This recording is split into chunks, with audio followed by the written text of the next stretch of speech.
Bonjour et bienvenue dans cette nouvelle vidéo sur louer en courte durée. Je suis Sébastien, je suis ravi de vous accueillir aujourd'hui en compagnie de Aude. Bonjour Aude. Bonjour Sébastien. Bon alors Aude, c'est ma compagne, vous le savez certainement. Et dans cette vidéo, en fait, on va vous expliquer au travers d'un exemple concret pourquoi il est important de s'endetter intelligemment et de multiplier les opérations immobilières.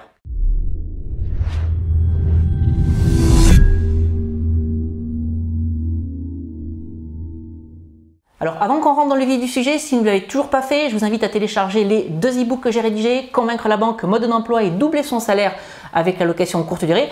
Pour télécharger ces deux e-books, c'est très simple, vous cliquez sur le petit i qui apparaît en haut à droite de cette fenêtre et sinon vous avez les liens de téléchargement dans la description juste en dessous de cette vidéo. Alors Aude, merci d'être présent sur ma chaîne YouTube aujourd'hui. Ce que je voulais qu'on échange aujourd'hui au travers de ton exemple concret, c'est quelles sont les raisons pour lesquelles il faut absolument multiplier les opérations immobilières parce que plus d'investissement, c'est finalement minimiser le risque locatif. Alors déjà dans un premier temps, est-ce que tu es d'accord avec moi ? Tout à fait, parce que c'est mon expérience et c'est ça qui m'a permis justement de m'en sortir en immobilier. Alors justement, dans un cas concret qui t'est arrivé il y a 4 ans de ça maintenant, alors c'est vrai que dans l'esprit de la banque, multiplier les investissements immobiliers, c'est multiplier le risque. Parce qu'un appartement, 100 000 euros de dette, 2 appartements, 200 000 euros de dette, 3 appartements, 300 000 euros de dette. 300 000 euros de dette. Mais ça, c'est la vision de la banque. La vision de l'investisseur, c'est se dire, ok, j'ai 3 appartements, s'il y en a un sur lequel j'ai pas de locataire, la probabilité pour qu'il y ait 3 appartements sans locataire, quand même, elle est très très faible. Elle est très très faible. Donc en fait, multiplier les investissements locatifs, c'est minimiser le risque locatif. Et je voudrais que tu nous expliques vraiment ce qui t'est arrivé il y a 4 ans de ça avec ton tout premier investissement immobilier. Sur mon premier investissement immobilier, ce qui s'est passé, c'est que au bout d'un mois, donc j'étais propriétaire depuis 1 mois et je me suis retrouvée sans locataire parce que le premier étage de l'immeuble dans lequel j'avais mon appartement s'est trouvé infesté par les punaises de lit. Du coup, mon appartement était devenu insalubre et impropre à la location. Donc je me suis retrouvée au bout d'1 mois de propriété sans locataire et ça a duré un peu plus d'1 an. Donc là c'était la grosse tuile et je me souviens du jour où tu m'as dit mais Aude, de toute façon si pour t'en sortir t'as pas le choix, parce que je me retrouvais avec 400 euros de crédit et puis plus rien en face, donc c'était un gros trou dans mon budget mensuel, c'était pas du tout ce qui était prévu. Et tu m'as dit écoute Aude, mais le seul moyen pour que tu t'en sortes c'est d'acheter un deuxième appartement. Alors là je me suis dit mais ça va pas, t'es malade ou quoi? Je vais pas acheter un deuxième appartement parce que déjà que je suis en difficulté financière, si j'en prends un deuxième et qu'il m'arrive à nouveau une tuile, mais comment je vais faire? Et puis après, ça c'était les peurs qui sont ressorties en premier, mais après j'ai réfléchi, il y a eu le raisonnement et je me suis dit quand même, de la probabilité pour que tu aies 2 appartements qui ne soient pas loués, elle est quand même faible. Donc du coup, je me suis mis à la quête d'un second appartement et puis j'ai justement trouvé un deuxième appartement que j'ai exploité en location courte durée. Et grâce à ça, en fait, ça m'a permis d'éponger le crédit que j'avais sur le premier appartement qui était vide. Donc ça me payait le crédit du premier appartement, ça me payait le crédit du deuxième et c'est ce qui m'a ensuite permis de pouvoir investir dans un 3e appartement qui lui m'a ramené des sous. Et après l'histoire s'est bien terminée puisque j'ai réussi au bout d'un peu plus d'1 an de procédure à remettre mon premier appartement en location. Ok, donc l'histoire se termine plutôt bien. En fait, il y a plusieurs choses à expliquer aux gens dans cette mésaventure, entre guillemets. C'est que toi, tu venais à peine d'être propriétaire, 1 mois après, tu as la lettre de préavis de ton locataire, il s'en va, il y a des punaises de lit. Alors là, tu as expliqué l'histoire de manière très très condensée. La première action que tu as voulu engager, elle était auprès du syndic et auprès des anciens propriétaires, parce que l'idée première que tu as eue, c'est de faire désinfecter l'appartement ou l'étage avant de penser à acheter un autre bien immobilier. Il faut peut-être commencer par là. Oui, en fait, j'ai eu une démarche, c'est-à-dire que j'ai essayé de faire en sorte de rendre l'appartement à nouveau habitable et louable, sauf que je me suis heurtée au syndic, parce que les punaises de lit c'est quelque chose de particulier. En fait, c'était tout le premier étage qui était infesté, donc traiter mon appartement ça servait à rien, il fallait traiter tout le premier étage. Et en fait j'étais confrontée à un syndic qui n'était pas du tout réceptif, qui s'en moquait largement, et aux autres propriétaires qui n'étaient pas prêts à investir 1 centime pour faire en sorte que que ce soit remis en état, parce qu'il y en avait certains qui louaient comme ça et qui n'avaient pas de scrupules. Donc pour moi c'était inconcevable, donc j'ai fait des démarches, hein. Et quand j'ai vu que en fait il y avait personne qui répondait à ces démarches, qui était prêt à les faire, je me suis dit mon Dieu, mais je me retrouve avec un appartement que je peux pas louer, combien de temps ça va durer, j'avais aucune idée. J'ai mis en place une procédure judiciaire, mais bon, ça a traîné, et donc ça a duré plus d'1 an. Donc au bout de quelques mois, en fait, je me suis dit, mais c'est pas possible, il faut que je trouve une solution parce que ça me grève trop mon budget d'avoir ces 400 € par mois qui partent sans avoir rien en face, quoi. Et c'est là qu'on voit qu'il y a 2 types de propriétaires. Il y a les propriétaires comme toi ou comme nous, j'ai envie de dire, et puis comme tout un tas d'autres d'ailleurs, hein, voilà, qui font les choses correctement, qui proposent des logements de qualité. Par contre, en face, sur cet étage-là, on avait des propriétaires qui étaient au courant des problèmes de lit, des punaises de lit, pardon, qui continuaient à louer le logement. Les locataires restaient 1 mois, 2 mois tout au plus, le temps de voir que l'appartement était infesté. Les locataires partaient et eux, ils relouaient derrière. En fait, c'était vraiment des mauvais propriétaires. Donc, c'est particulier. Ouais, c'est vraiment une façon super étrange de voir l'investissement immobilier.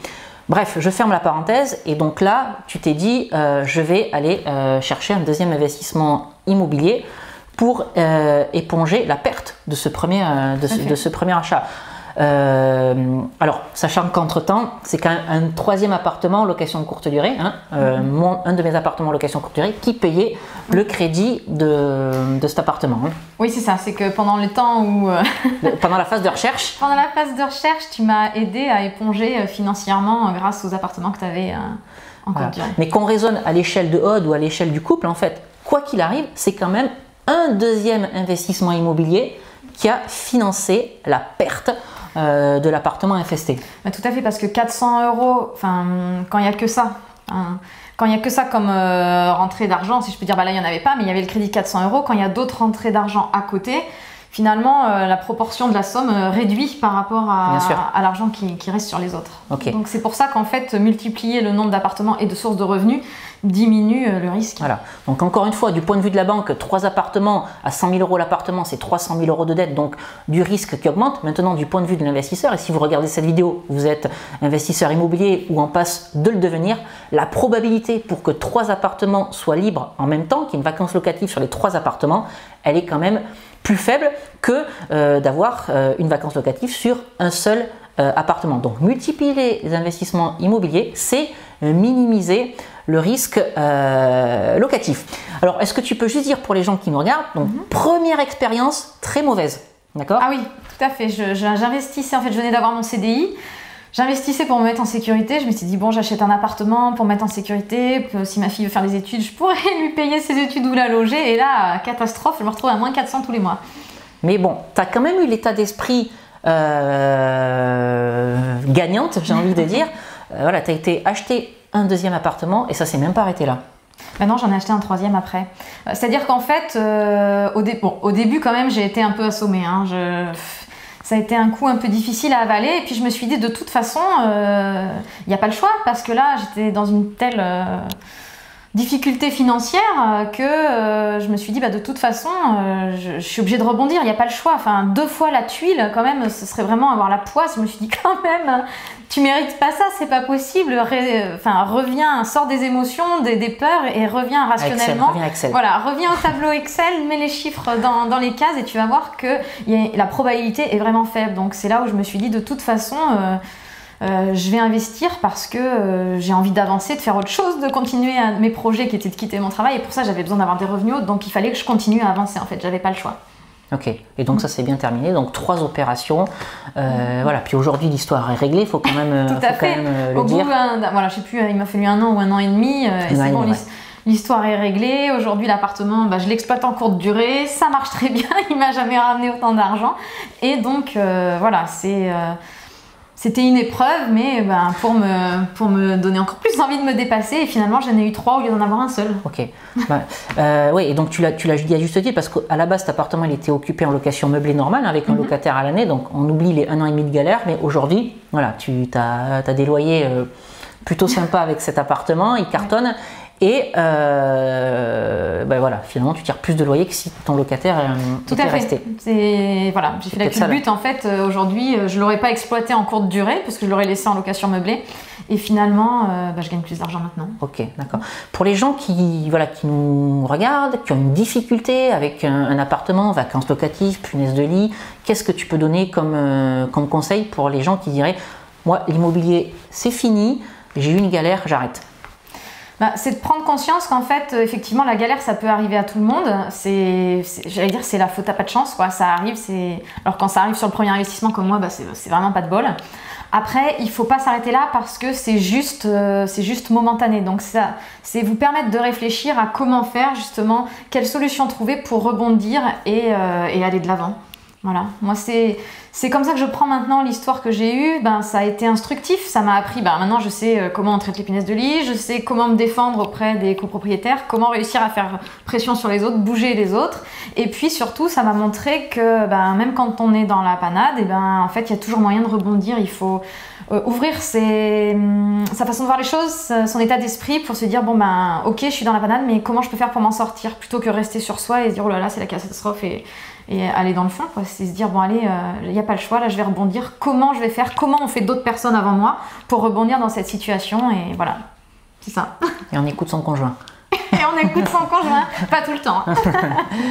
Ok, écoute, merci d'avoir partagé cette expérience, mauvaise expérience qui s'est transformée en beau projet immobilier bien rentable sur le long terme. Donc retenez ça, multiplier les investissements, c'est diviser, diminuer le risque locatif. Je pense qu'on peut faire cette conclusion pour cette vidéo.